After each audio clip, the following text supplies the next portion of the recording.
2, 1. Welcome to HBTV. I'm Harry Binswanger, a philosopher who advocates Ayn Rand's philosophy of objectivism.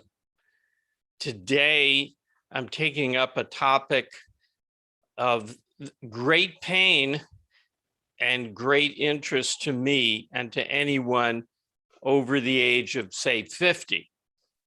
How medical regulations are killing you.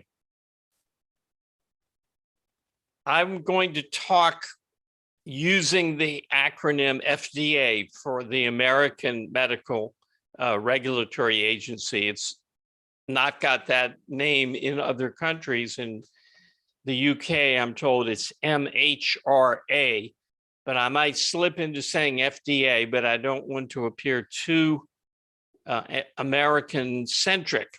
However, it has the advantage of FDA can be translated as Federal Death Agency. That's what it is. These regulatory agencies, as I will show, are both immoral in concept and deadly, super deadly in practice. The greatest thing you could do for your health is to abolish the regulatory agencies. You can't do it, but I mean, you, the masses, the voters in general, if I could speak to a collective, the best thing that the collective could do for everyone's individual health is to restore freedom to medical progress. Let's take up the moral issue first, and then I'll get to the very interesting practical issue. You have a right to your life. You therefore have a right to your body.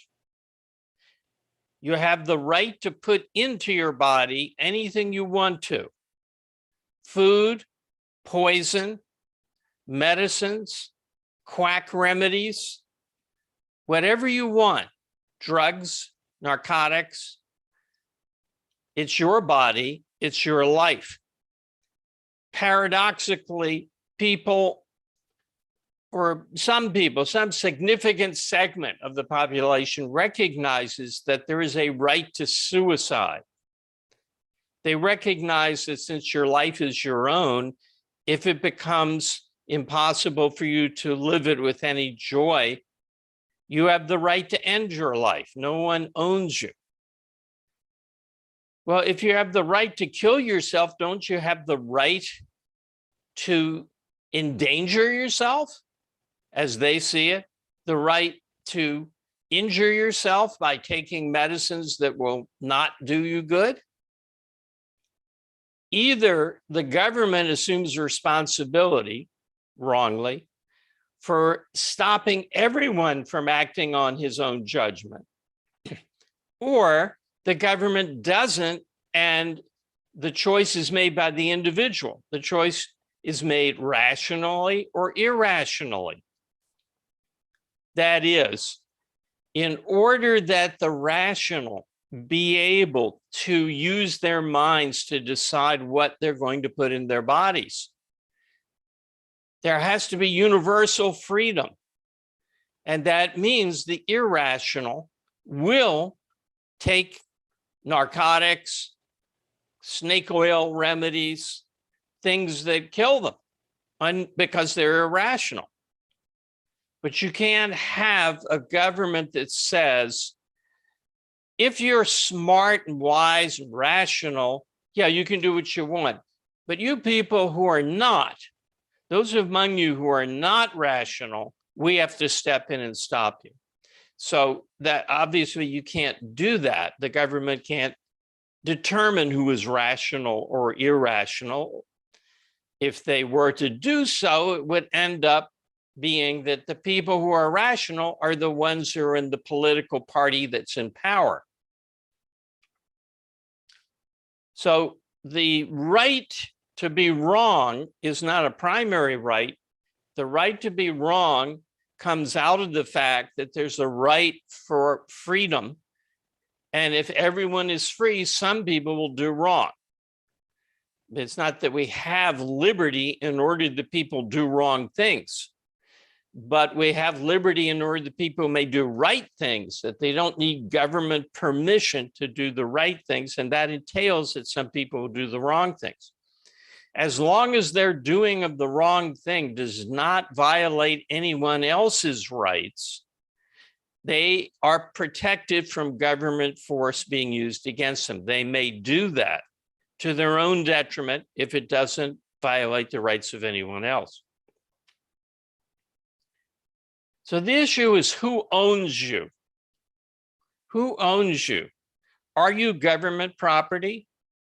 That's the premise of the laws that forbid you to take experimental medicines.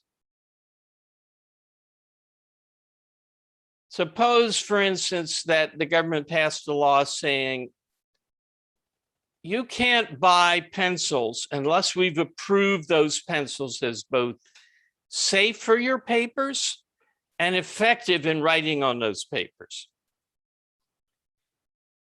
Wouldn't you say, it's my paper. If I want to use a pencil, it's going to rip the paper. It's up to me. If I want to use a pencil that doesn't turn out to be very effective, it's up to me. It's my paper. Well, it's the same about your life. If you own your life, if you own your body, then the government can't step in to say, you can't put this into your body. You can't risk your life. Okay, you can kill yourself if you want, but don't risk your life. We will stop you from doing that.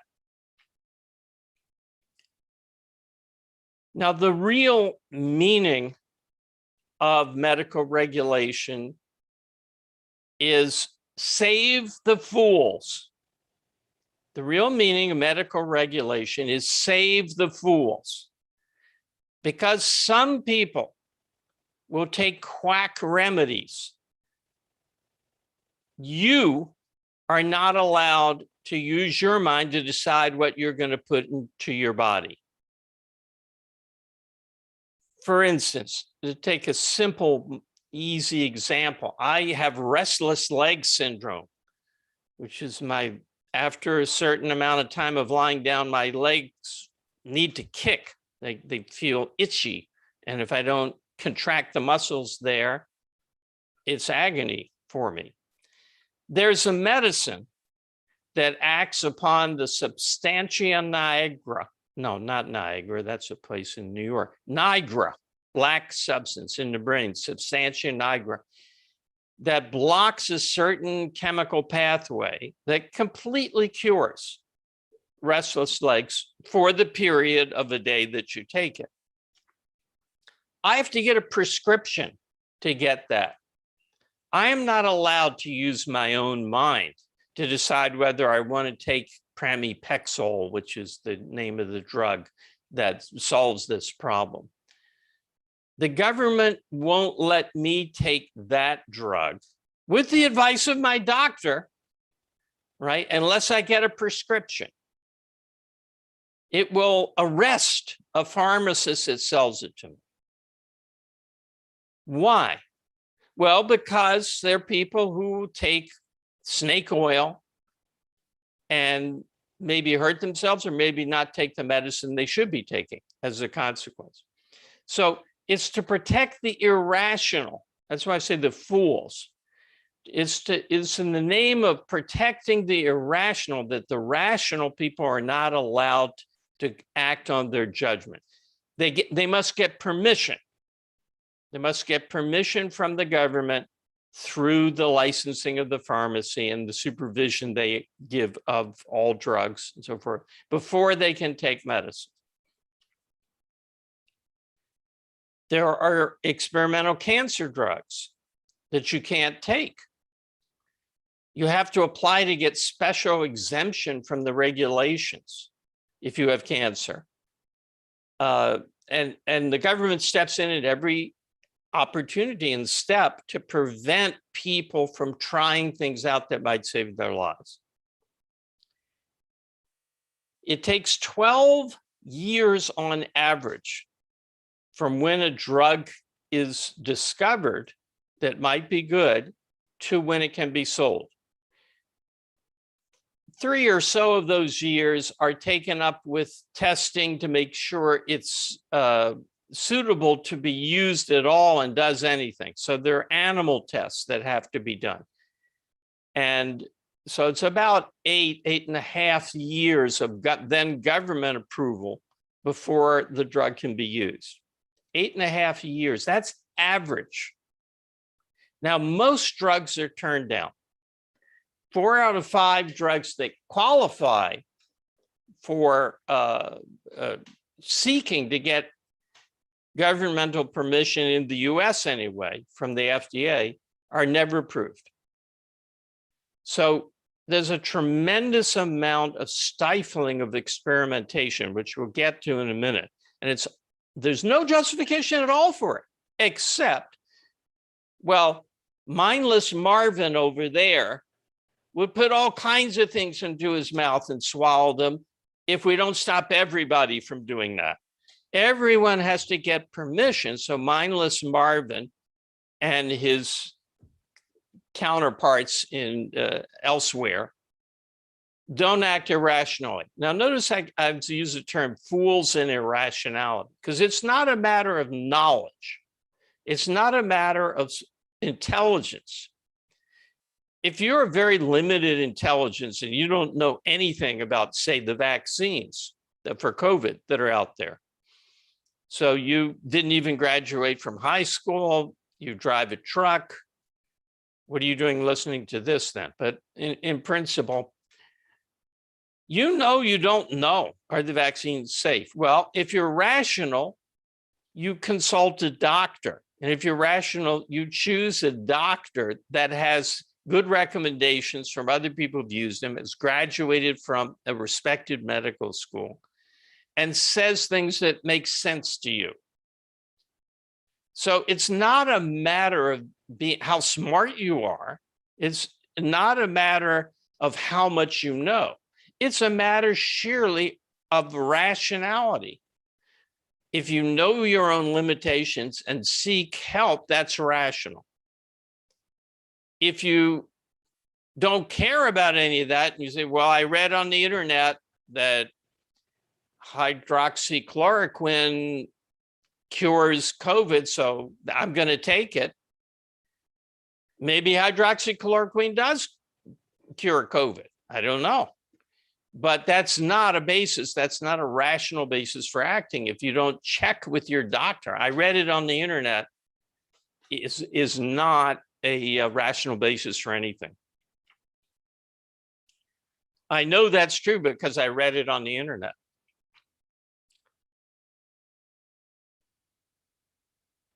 So let's now get to what all this means. Or Nikos, did you want to, before I get to the practical, which is like the most shocking part of this, did you have questions? So we haven't got questions up to this point. We have comments. Marilyn with £5 says that while you're waiting for special permission to use the new cancer drug, you die. Exactly. And I'm very curious, Harry, what do the bureaucrats say? I mean, this is a very obvious objection. What would be the reply to that? There's only one logical reply. And so when I gave, in your case, yes, you would have done something that would have helped you. But you got to understand that there are a lot of stupid, irrational people out there who would put bad things into them if we made it open season. So you have to die because the irrational will do something to hurt themselves. That's the only justification there can be. It violates your right to use your own mind to secure your own health, it being medical regulation of any kind, the requiring of prescriptions, the requiring of FDA or the equivalent agency in your country, requiring of their permission by some board. And we see how wonderful these boards are. I'm saying that sarcastically. In the COVID, the CDC and the WHO, we see how they botched up everything. But let's get to the biggest philosophical point before the practical one. To violate rights means to throttle private judgment.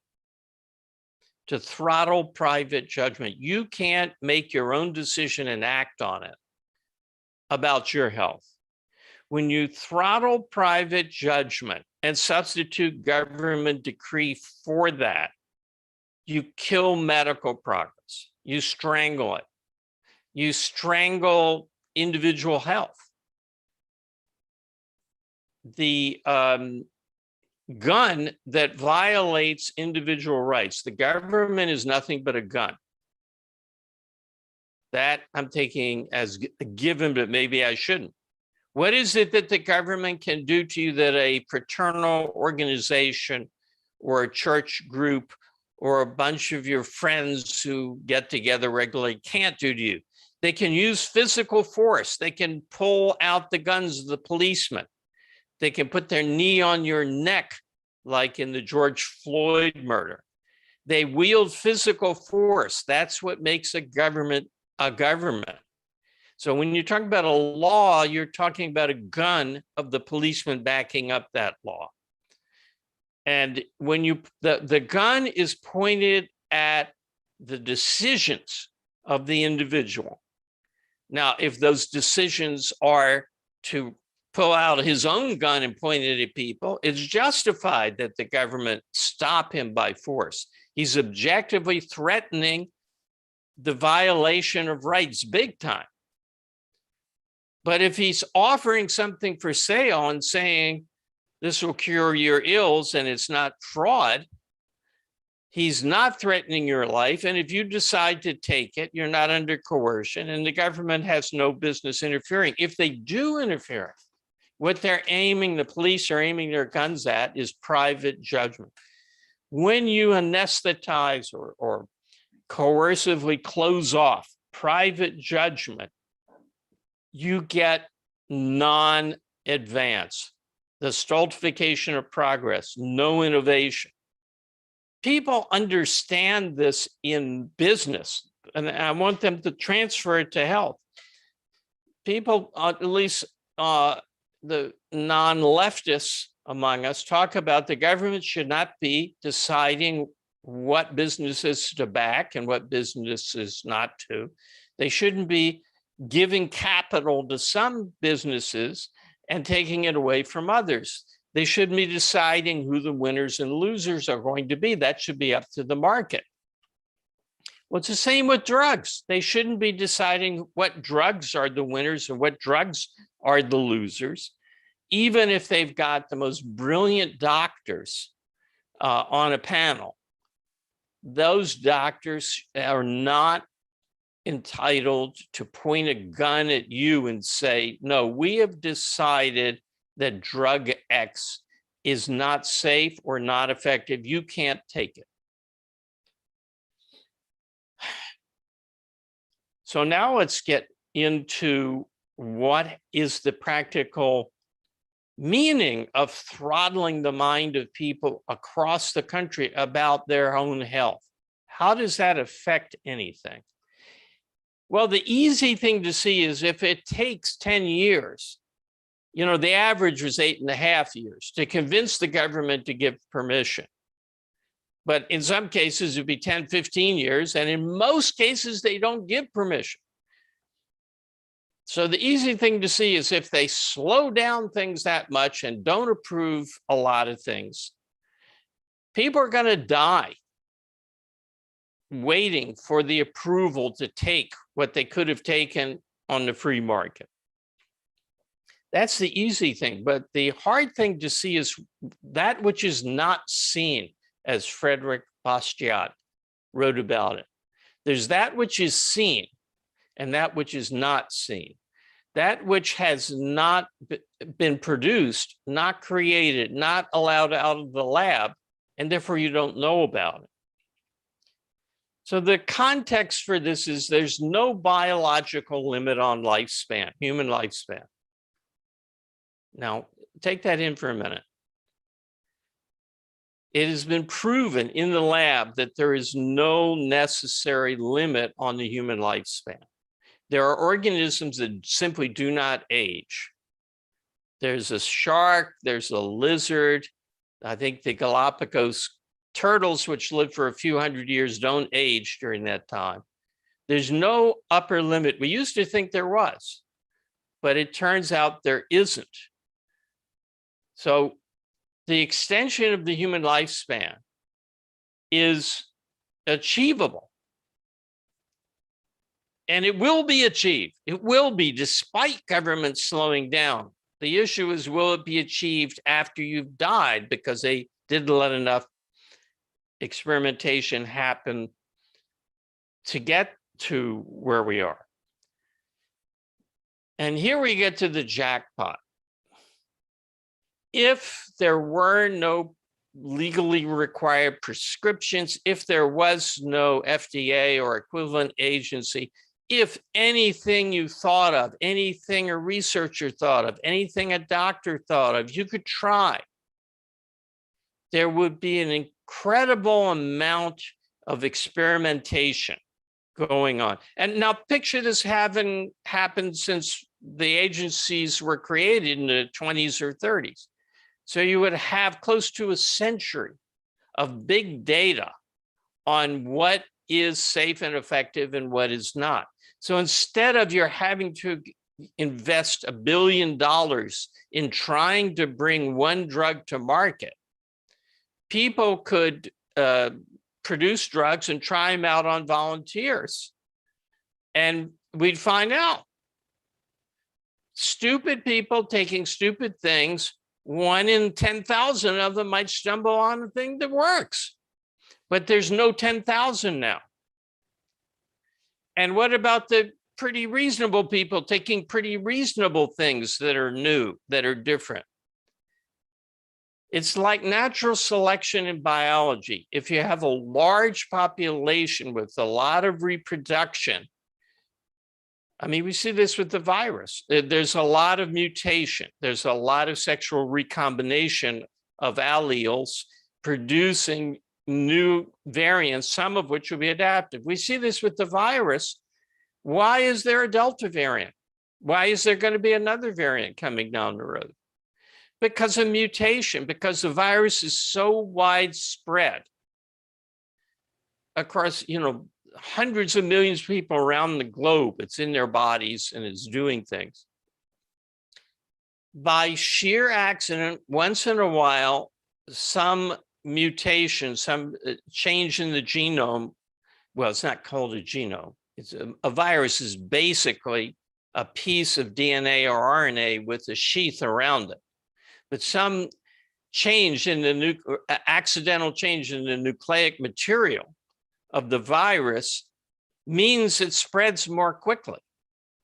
And what spreads more quickly spreads more quickly. So it takes over. And that's exactly what would happen for good instead of for evil if there were a lot of experimentation in what people took into their bodies. We would have so much data. For instance, in this last COVID pandemic that I shouldn't say last, we're living through it. In the COVID pandemic, the number of people they tested for the phase 3 testing, the final testing, was 15,000. 15,000 in the experimental group for, say, Moderna or Pfizer, and 15,000 in a control group. So 30,000 people, about that. It was a little different for the two of them, but I followed it. It's about that. So about 15,000 got the vaccine and 15,000 didn't, but got saline to compare with. And if they had just put this stuff on the market, it would have been 15 million. And they would have known very, very quickly. And then what happened? Okay, so you've given these 15,000 people Moderna vaccine. You have to wait months until enough of the 30,000 get COVID by accident that you can compare. Well, we have, and this is what happened. There's about 125 cases of COVID developed among the 30,000. And 95% of those cases turned out to be unvaccinated, the ones who got the placebo, the saline solution. So we know it's 95% effective in our sample. Why couldn't they do this? Why couldn't they say, look, we've vaccinated you, forget the control group, we've vaccinated you. Are you willing to have the virus put up your nose? Now you are thinking, well, who would take that? Who would do that? There were over 20,000 volunteers to do that. This is called a challenge trial. And there were 20,000 people who had relatives who had COVID and wanted to help in the development of a vaccine. And I'm sure they weren't, terribly likely to get a serious case of COVID. They were probably not people with compromised immune systems or diabetes and so. They're probably reasonably healthy, reasonably young people. But they were willing, they were asking, give us the vaccine and then put the virus up our nose and let's see what happens. Not allowed, not allowed. Where in the Constitution does it say you can do that? So because they were not permitted by the government to take a challenge test, we had to wait months for the results to come in. And then we had to wait a month for the FDA to sift through it. So a vaccine that was developed, oh, how wonderful, this was so fast. It was slow. Vaccine that was developed in 48 hours by Moderna in January. What did he say? 48 hours. Look it up. 48 hours to create the Moderna vaccine. Now you have to test it in animals first, you couldn't, but they got to phase 1 testing for safety in March or April. So at the end of April's early May, they had tested 25 people. None of them had any bad reaction to it. So it was declared safe, provisionally, safe to go ahead with the next level of testing. And it was in early December that anyone was allowed who was not part of the officially approved 15,000 to get that shot. How many people died? Hundreds of thousands of Americans died because the government would not permit them to take the vaccine as a speculation that it might help. In theory, it would have to help. It's so stupid. They act like, oh, we don't know. We don't know what's going to happen when this gets into your body. Yeah, we do know what's going to happen. The Moderna and Pfizer vaccine are messenger RNA that instructs your cell to make the spike protein. The spike protein is that sheath that I talked about over the DNA or RNA that the virus uses to get replicated by the cell. It's of no more danger than the coat of an enemy soldier is to the forces that he's the enemy of. So if in World War II, you had a Nazi uniform, you say, oh, I don't know, I don't trust that Nazi uniform. Maybe it's going to shoot me, kill me. Well, that's all that the spike protein is a coat over the real business of the virus, which is a piece of DNA or RNA. Now you might think, well, but still, you're injecting something in. Granted, it's not a virus, it's not a self-replicating thing, but you're putting these spike proteins into your body. Well, how many things do you get into your body anyway? Not just things you eat, things you breathe in, things you accidentally cut yourself and come in. I mean, people all the time are having foreign, proteins and substances and dirt and so forth go into their bodies. And some of them are bad. That happened. Okay, so there's so much to say about the COVID thing, but the scandal of all scandals is that after they tested Moderna vaccine on the 25 people, only to test that they didn't, have a bad reaction to the vaccine, get very sick or die,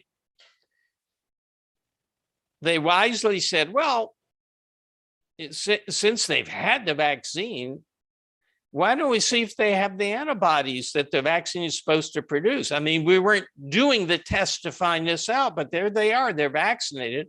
Why don't we measure the number of antibodies they have developed? Because that's the whole purpose of the putting the spike protein into the body, is to get the immune system ramped up to react to it. So they tested this, and the results came back in early May. How many of the 25 do you think had the same level of antibody protection or more actually, than people who had recovered from COVID had? Every blame one of them. 25 out of 25 had high antibody count after the second injection of this. Not 95%, 100%. Now, in that group, I doubt there were any, really old people or diabetics. So that's why it's the difference between 100% and 95% in the general population. But 25 out of 25, it worked. Now, wouldn't you think at that point the government could say, this is early May, okay, if you want to take it at your own risk, go ahead. We're going to do the phase 2 and phase 3 clinical trials with our controls and our laboratory conditions and our tracking and trace. We're going to do the pristine thing that we think is needed. But while we're doing that, we're not going to stop you from taking this thing that may save your life. Go ahead but you be aware, we're not saying anything about the efficacy of this drug. No. Tens of thousands or hundreds of thousands must die because they have to do their tests first before you're allowed to take it. You can't assume the risk. Once we let you assume the risk, you'll want more freedom, and that's out. We can't have that. So that's the scandal. The 25 out of 25. If you do what 25 2 to the 25th power is, you get the odds of this being chance. And they're infinitesimal. It was obviously effective. There was no question. No rational, sane person could have said after 25 out of 25 people got the protection that they were expected to, by causally understood means, they could say, well, we don't know. We'll approve it if it's 50% effective, but we don't, 25 out of 25 is not good enough for us. It's insane. It's insane. And people died because of it. Now everybody who's died in the last 30 or 40 years, maybe is due to the FDA. I think it is, because as I say, if you had this mass experimentation going on, it would be like a competition in every other field. It would be like the virus mutating. There'd be a natural selection for things that proved out. We'd have the big data. We could do the analysis of who it helped and who it didn't. But no, you have to, I mean, ask yourself, suppose the computer back in 1980, or 76, when the microchip and the integrated circuit were put together for the first computer. Suppose the government said, well, we're not going to let people have computers that might not be effective. You have to apply, and we're going to appoint a board, and we're going to decide what computers are effective and what computers are no better than the average, and therefore we don't need another one.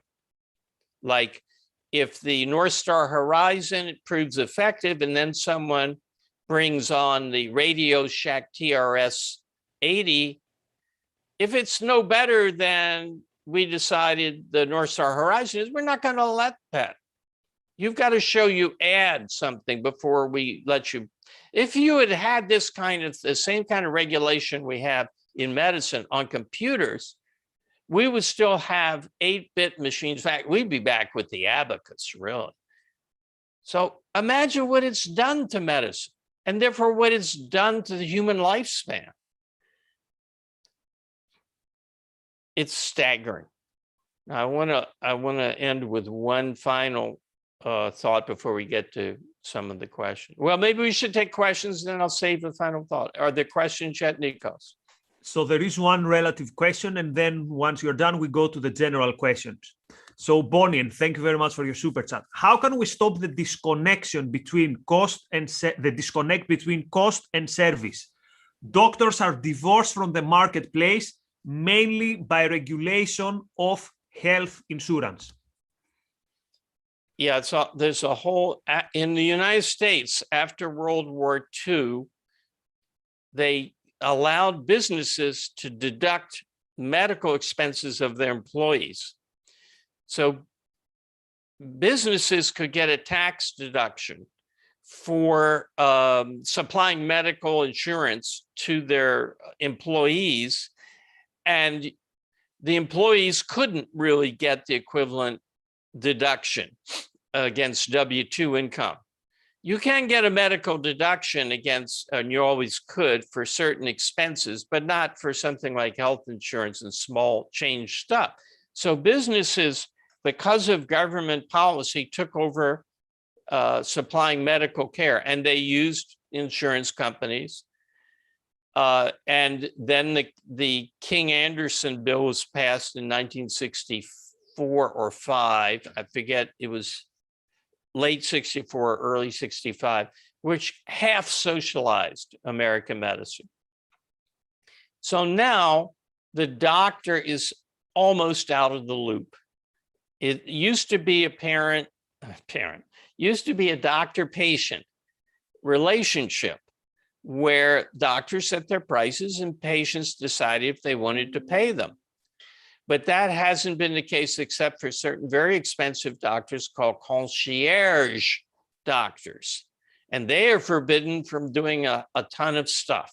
They basically have to act as gatekeepers to recommend other doctors. You know, there is another input to this. So what can be done?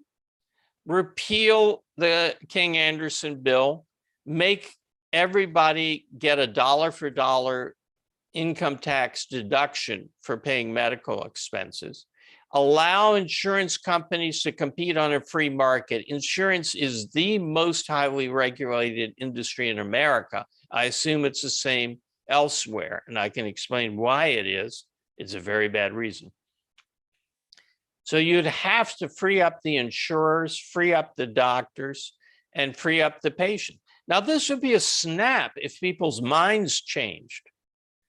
If people came to see, wait a minute, I'm being killed and being charged arbitrary prices, and my life is shortened, and I'm not getting the gene therapy I could get, all because of government regulation, then that could be changed in a matter of months. But people have to be convinced. You can't do anything if the majority thinks, whoa, no FDA? You couldn't eat out at a restaurant. You couldn't get a pill and know it was safe. It's only the government's gun that makes you safe. Well, it's only the government gun that can kill you. It doesn't make you one bit safe, it makes you less safe. So and that's true of all government regulations. So yeah, you could, you want a practical program? I got 2 practical steps that we could take. The first was so mild. It was advocated in the Wall Street Journal op-ed back at the beginning of this COVID crisis. They pointed out that the FDA, and I'm sure it's the same in other countries, only began requiring proof of efficacy instead of just safety, efficacy, in 1962 here. And I don't know when it would be in other countries. If you repealed that and went back to what it was before 1962, which is that the thing has to be shown to be safe, it may not do anything for you, but at least it won't hurt you. If that's what the FDA were restricted to doing, it would be like a 5-fold or 10-fold acceleration of medical progress, because the lion's share of the red tape, if you want to call it that, the shackles have to do with proving efficacy. It's hard. It's hard to prove. Pretty easy to prove safety. You give it to a bunch of people and none of them get, well, the number that gets sick is the same as the average in the general population. No more people get sick because they took the drug. But to prove efficacy, you have to show it does more than the already existing drugs, or that it targets a different audience. You know, people with condition Y instead of condition X should take this version of the antihistamine, maybe. From what I read, that's a much harder thing to prove. So if you just repealed the efficacy requirements, it would have a very big liberating effect. The next step is more radical, but not totally radical. And that is to change the regulatory bodies like the FDA here to be advisory bodies, not coercive bodies. So the FDA would not be able to stop anybody from selling anything, but it could warn against it. Or it could say, no, we think this is fine. So they would only issue advice. They would only recommend or disrecommend. If that were done, now that's much more radical. But if that were done, that would open the floodgates to medical progress.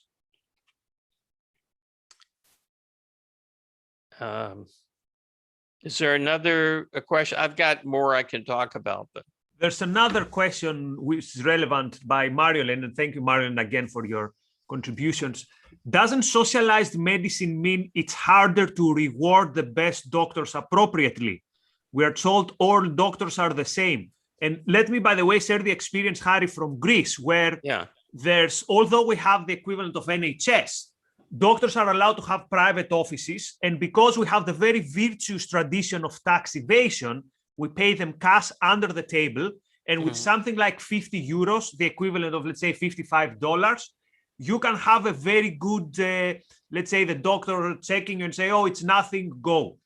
So even when the state is weak enough to control doctors, even a gray market in doctors can actually reward the best doctor. But let's go back to the question. So doesn't socialized medicine means that basically doctors egalitarianism? You're all the same, you're all paid the same. Yes, it's the same as a labor union. You know, there's a line in the Fountainhead, I think, it's either the Fountainhead or Atlas Shrugged by Ayn Rand, where the question is raised, against whom are labor unions organized? And it's not answered because Ayn Rand thought the answer was obvious from the context, but it isn't. But I figured it out finally. They're organized against the better worker. They pose as organized against the bosses, you know, that they're going to bargain for more, for wage hikes, but that's impossible. It cannot be done economically. There's not more money to pay labor than its productivity brings in. So if a labor force enables you to make 7% profit, you can't raise their wages and still make a profit.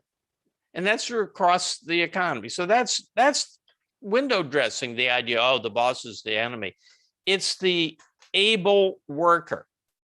It's the man who would work longer and work harder and be rewarded with higher wages, and someone else let go. It's against him that labor unions are organized. They're an agency for leveling down, and the same, and a means of leveling down. Same is true of socialized medicine, and the same is true of the teachers, public school teachers, right? They resist all kinds of evaluations. The teachers union does not want standardized testing, does not want judging by the results that the teacher gets in the classroom, because they're there to protect the fools. They're there to protect the mediocrities from the people of great ability, or even above average ability. They want, it's a race to the bottom. They want to level down. That's the motive for, that's not the motive for socialized medicine, but that's the motive for labor unions. And you hear stories in labor unions about workers who work too hard, and the other workers send the union guy to tell him, you can't do that. You can't work faster or harder than the rest of us. We've got a good thing going here. You can't do that. In medicine, I don't think it's the motive for socialized medicine. The motive for socialized medicine is pure altruism, pure Christian self-sacrifice. There are people in need. We've got to give them medical care for free. So it's from each according to his ability, to each according to his need, is the motto of socialized medicine. And the same thing would apply to the socialized housing or socialized cars. If cars were socialized, then everybody would have to have the lowest common denominator car, and you wouldn't be able to have your Corvette if other people only had a, and I don't want to vilify any particular car, low-level car. So that is the motive for socialized medicine. But for labor unions in general, it's I'm all right, Jack. Don't mess up my system by working harder. It's against the man of ability. But it has that effect. Socialized medicine has the same effect of leveling down. You cannot achieve more and get any reward. So why do it? Was there another? Oh, we have questions from our members, but are not related to the topic. So do you want to finish? Yeah, I had something else I wanted to talk about in regard to the health regulations can kill you. What I want you to come away with is 2 points. One is that this is evil. This is evil. This is a sacrifice of the sensible, responsible, rational person for the sake of protecting the irrational person from the consequences of his own irrationality. So it's evil. And it sacrifices, that's the second point, the tremendous amount of medical progress has not occurred. That is what is not seen because of all the blockades and the inability for mass experimentation with all kinds of substances. So those are the 2 points. It's immoral. Health regulation is immoral, viciously immoral, and it's destructive. It's killing us. People are dying because of it. Those are the 2 takeaway points. So now, if there's no other question, we can take a question from, I don't know if it's last time or a general question. Some weeks ago when we had the Q&A session, there are many good questions that are not haven't been answered yet. By the way, our audience, you still have time to send your super chats. Also, just to let you know, next week, we're not going to have an HBTV or a Yaron Debates Europe because it's the week of the Objectivist Conference in the United States. Ocon is on. Many of the protagonists of these episodes, like Harry and Yaron, will be there. Many of us are going to be involved in one way or another, although physically we can't be there because the government doesn't allow us entrance in the country. So HBTV is probably going to resume the week after. So, question.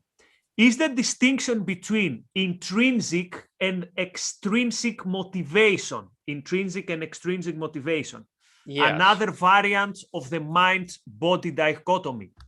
Oh, I think at the end of the question, it reverses my answer.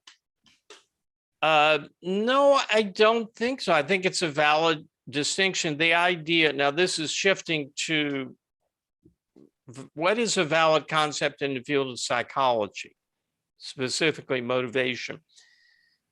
There's a distinction made between something that brings its own reward to, say, a student, something that has a natural concomitant of positive feedback, positive reward, such as he learns how to ride a bicycle, and now he can ride a bicycle, versus something that is rewarded by the teacher or the parent, but has no inherent reward in and of itself. Like, well, if you read this book, I'll give you a gold star on your chart. And he's not going to enjoy the book because maybe some of the things that begin as extrinsic, unassociated rewards do have an intrinsic reward, but he doesn't know that when he starts. So we have to isolate that. He wouldn't do it and he wouldn't finish it if he weren't given a cookie or a gold star or some kind of reward that's not connected with what he's supposed to get from reading the book. Now, those, I think that's a valid distinction. It's not the mind-body dichotomy. It's the law of causality versus other people. Extrinsic reward comes from the say-so of some authority. I say you need to read this book. I say it'll be good for you. I say you have to learn Latin. You don't see it. You don't want to learn it. When you get into it, you don't like it. But I'm rewarding you. I'm paying you. I'm giving you praise, whatever it is. So it's worth it to you to do it because I'm making it worth. No, intrinsic reward, which maybe should be called inherent reward or natural reward or causal reward, the activity brings its own reward. That's a very valid thing. It's the difference between what others arbitrarily pay you to do in some reward you for doing. Maybe it isn't even arbitrary versus what you can see by your own mind and by your own experience is rewarding by its nature. That's a valid distinction. Good. Let's go to another question, which is a great question, which is also my question. I didn't ask it, but I have the same question. I'm trying to understand the objectivist concept of focus. It would be great if Harry could try and explain how focus can be purposeful and uncaused. How can something be uncaused and not arbitrary? By the way, our friend clarifies, he has already read How We Know. He has already read Opar and Don Watkins' companion video on the topic. So, Harry, how could it be that we don't focus for a particular reason, to put it in simple terms for people to get the context of the question? Mm-hmm. Well, I can't imagine what would not be totally convincing of what I wrote at great length in How We Know, but I'm going to answer it as if I didn't explain it well there. There is a purpose. There is a reason. it's not a necessitating. There is a cause. It's not a necessitating thing. The difference is not between caused and uncaused. It's between necessary events and voluntary events. So what is the reason? The tricky thing about the choice to focus, and I should make it intelligible for others. This is about the theory of free will that Ayn Rand put forth. And she says your free will is to turn on your mind, give it direction, regulate its functioning, or to be a passive passenger in your mind and just react to whatever happens the way most people do most of the time. So it's to take the mental reins, to grab the mental steering wheel and drive, or just to go with the flow and ride and react. Nothing makes you do that. The taking the reins, taking charge is called focusing your mind, being in mental focus. The other attitude is either drift, that's what it's called in objectivism, or evasion, which is actually directing your mind to avoid knowing something, to make yourself believe that it isn't true when you know it's true about some facts. But just in focus, the tricky point is that there can be no specific reason, specific underlying. There can be no concrete reason that generates focus, because focus is prior to any specific reason. If you're saying, well, I want to know about how do I change my transmission, I'm interested in that, so I'm going to turn on my mind and think about that. But if it gets into anything outside of that, I'm out of here mentally. The fog is summoned at that. That's not focus. Focus is a commitment to full awareness of reality. So it's not a momentary or partial or selective concentration on what you like. That's putting your emotions in charge. It's saying, I've got to know the full truth about everything. I can't evade any fact. I can't let go of the reins unless I'm resting and know that I'm doing it. I can't go passive and just ride with whatever happens to me. That's dangerous to me. So there is a reason why you want to know all the truth all the time. Now, I don't mean like you're on a quest for universal knowledge, but I mean anything that bears, however remotely, on your life, you want to know about it. You should know about it. You don't need to know the 2,500 species and subspecies of beetle, like Darwin went after to know. But anything that impacts your area of firsthand concern, and very far-flung things do, you want to know about. Okay, so you can't say I'm in focus if I only look as long as I like it. I look at the world, I observe facts. If things get boring or threatening, I look away. That's not focus. Focus is I'm committed to knowing reality, the world in which I want to act, pleasant or unpleasant. If it is relevant to my life, I want to know about it. And I'm going to know about it. I'm going to find out. So there can't be a specific motive like to learn about auto transmissions. There has to be a metaphysical reason, a metaphysical purpose. I want to live, and therefore I want to know what's going on in the universe that affects my life. That's the commitment that you make. There's a reason, there's a purpose. You cause that reason and that purpose to operate. That's your free will. You cause it. It's not done for you. To make this perfectly clear, contrast what happens when I say Elvis and either Presley or Costello or both came to your minds. Now, that was not an effort. But if I now say, what is the cube root of 127? And you want to get the answer, you have to think about it.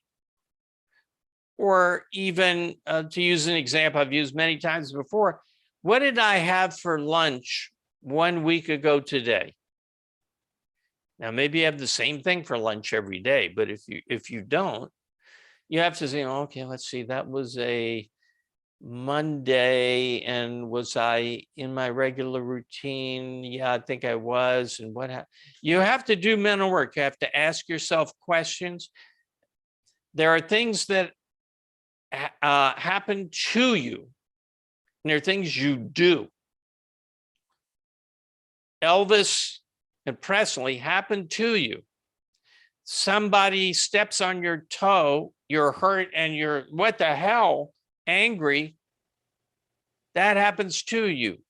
You are overcome with anger. Let's say, maybe you're not. But whatever emotions you feel happen to you. The work you do with your mind doesn't just happen to you. You have to drive it. And you can only drive it if you have a purpose. But that purpose doesn't set itself. You have to say, look, I want to live. I want to succeed. I want to do things. I don't want to be a vegetable or a couch potato. I want to live life. What's out there? What can I get? What's in it for me? That is the choice.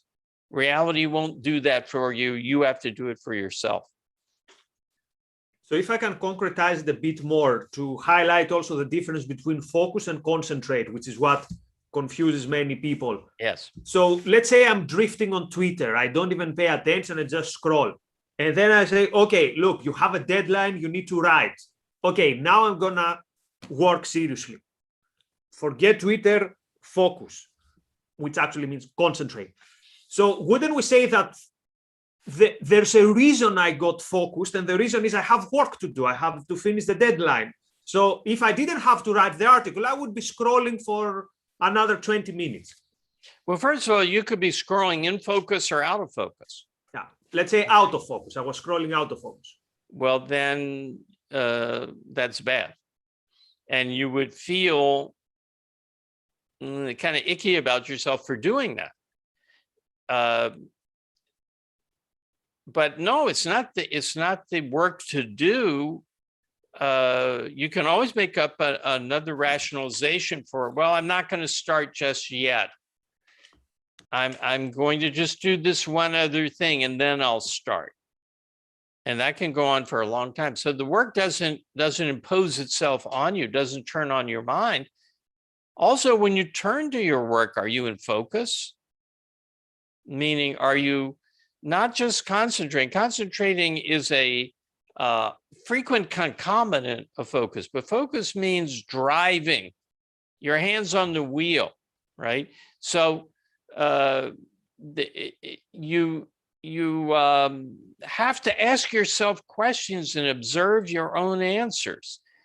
So let's say your work is preparing for the next HBTV episode. One thing is, well, this would be the out of focus. I have to prepare. God, it's getting late. I have to prepare for the next, meaning your role in that. So what do I have to do? That's already active. What do I have to do? But you think, well, I have to come up with a Zoom link. Well, maybe if you stopped, if you're in focus, you stop and say, well, what is the situation? Let me take stock. What's the most pressing thing? And what's going on more widely with the AR Center of the UK that this fits into? And maybe you'll end up sending a Zoom link or creating a Zoom link, but maybe you say, you know, the Zoom link can wait. What has to be done now is more marketing. So there's the first thing, you know, one essence of focus and rationality is you don't go by your snap judgments. Yeah, I've got to do email. Okay, I'll do. You go by your considered judgment. I've got to do email. Well, do I really? What's going on in my life right now? What's most important? What's most urgent? Now, maybe you've already decided that and you're just remembering, yeah, I decided the most urgent thing was email. But at some point you had to take stock. So it's an active focus is not just about what you do, it's the premise you're on when you do it. That's important, so I'm going to repeat it. It's not just what you do, it's the premise you're on when you do it. So I might turn to do email and somebody else might turn to do email. I do it because I realize that this is more important than anything else that I'm doing at this moment, more important to me selfishly. And the other person does it because he hears his boss echoing in his mind, did you do your email? And he's not judging that. He's not asking, is that really what would be most productive here? He's just got a snap idea. Oh, I got to do email. All right. So he starts to do email. So it's not what you do, it's the premise you're on. One premise is I'm in control of my life. I'm out for me. I want to maximize my rational self-interest. Is this the thing that's best for me selfishly? Is this going to be Evan's intrinsic reward, not an extrinsic reward? And the other is, yeah, he might do the same thing in existential terms, in terms of, well, he's doing email and the other guy's doing email. But it might be on a very passive premise. Okay, thank you very much, Harry. So that's it also for today. Apollo Zeus, thank you for your super chat and very cool name, by the way. So we're going to reconvene, I guess, in 2 weeks. I don't remember exactly when Ocon is over, but yeah, you're gonna hear from us. Speaking about Ocon, a big thank you to the Ayn Rand Institute for sponsoring and supporting this series. A big thanks to Harry for his energy and his enthusiasm every week and his knowledge. And a big thank you to all of you, the viewers. Thank you very much. See you soon. Bye-bye. Thank you. Bye-bye.